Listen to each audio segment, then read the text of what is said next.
नमस्कार, सत्यहिंदी.com में आपका स्वागत है। एक नजर अब तक की सुर्खियों पर।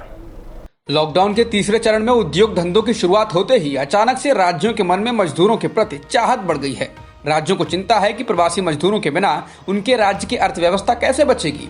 इसी क्रम में उत्तर प्रदेश के मुख्यमंत्री योगी आदित्यनाथ को 4 राज्यों के मुख्यमंत्रियों ने फोन कॉल किया है और मजदूरों को रोकने की बात कही है।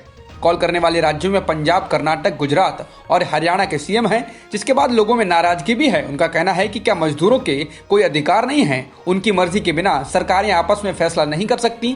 सरकारें क्या फिर से दास प्रथा लाना चाहती हैं?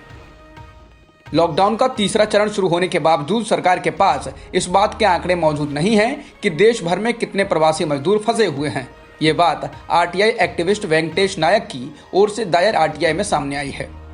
सऊदी अरब में फंसे भारतीयों को वापस लाने के लिए 5 विशेष उड़ानें चलाई जाएंगी। इनमें करीब 1000 भारतीयों को वापस लाया जाएगा। सऊदी अरब से पहली उड़ान कल रियाद से कोझिकोड के लिए चलेगी। इसमें लगभग 200 लोगों को जगह मिलेगी।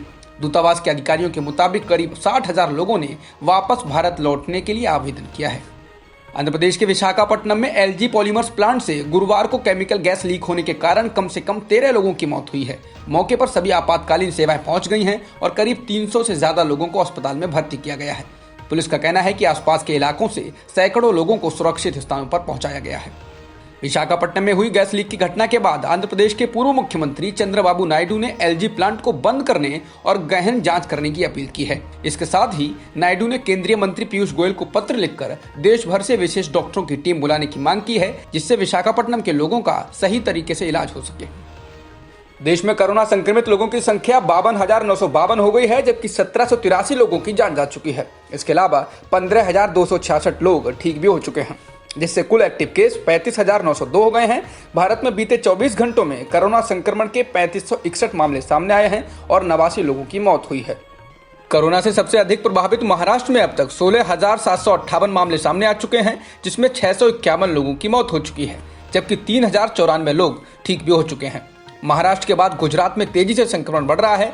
यहाँ अब तक 6,625 मामले सामने आ चुके हैं, जिससे 396 लोगों की मौत हो चुकी है।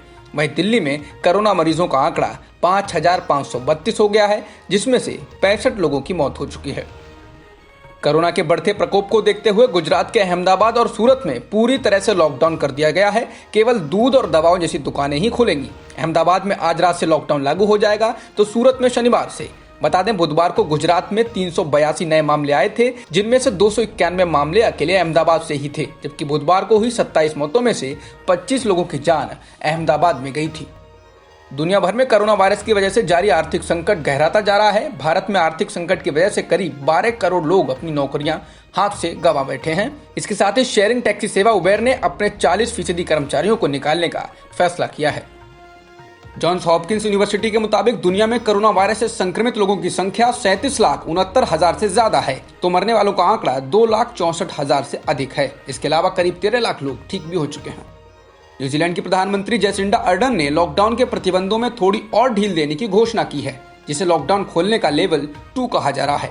हालांकि सरकार ने इस घोषणा के साथ अपने नागरिकों को पहले से ज्यादा सतर्क रहने का सुझाव दिया है। इस आदेश के बाद न्यूजीलैंड में 100 लोग तक किसी एक जगह एकत्र हो सकते हैं।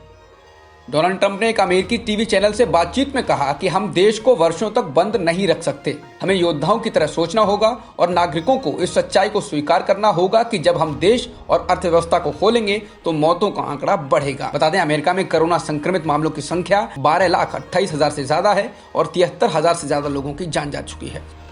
बैंक ऑफ इंग्लैंड ने चेतावनी दी है कि कोरोना वायरस महामारी ब्रिटेन की अर्थव्यवस्था को अब तक की सबसे गहरी मंदी की ओर धकेल देगी। बैंक ने कहा है कि अगर जून में लॉकडाउन पूरी तरह से खत्म किया गया तो अर्थव्यवस्था इस साल करीब 14% सिकुड़ जाएगी। जर्मनी की चांसलर एंगेला मर्केल के चीफ ऑफ स्टाफ ने कहा है कि कोरोना वायरस की महामारी कम से कम पूरे साल रहेगी। चीफ ऑफ स्टाफ हेल्ज ब्रॉन ने जर्मनी के एक स्थानीय रेडियो से बातचीत में कहा, हम महामारी के बाद की स्थिति में नहीं हैं, बल्कि हम एक महामारी के बीच जी रहे हैं, जो कम से कम अभी पूरे वर्ष हमारे साथ रहेगी। अब तक की खबरों में बस इतना ही। बाकी खबरों के लिए बने रहिए सत्यहिंदी.com के साथ।